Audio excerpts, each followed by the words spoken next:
Welcome to chef Don channel. आज मैं बनाऊंगा इसका फ्लावर रोज जैसा दिख रहा है वैसा। आज ये बनाऊंगा और वाटरमेलन बनाऊंगा और उसके बाद में और बहुत सारी चीज़ें बनाने के लिए। इसके पहले मैं इसको बनाता हूँ तो इसे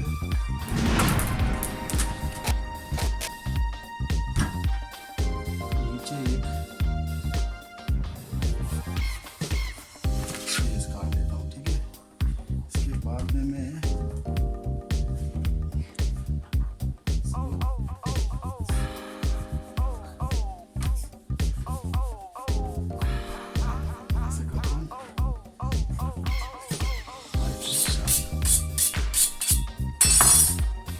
नीचे स्लाइड कट करने का थोड़ा सा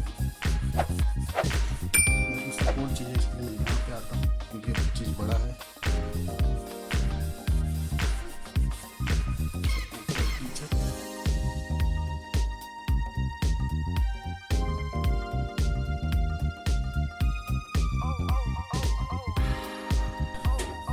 यहाँ तक मैं इसको काट देता हूँ, ठीक। ये बन गया आपका गुलाब ऐसे। तो इसके बाद मैं बनाऊंगा वाटरमेलन, देखते रहो। अब नेक्स्ट वीडियो को अभी इसके बाद मैं बोला था वाटरमेलन इसको रख देता हूँ। अब लेते हैं वाटरमेलन। अब बनाएंगे एक और टमाटर का बेसिक सा रोज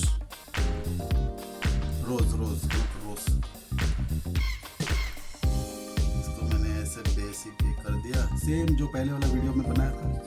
ये उसी इसको भी ऐसे ही करना है।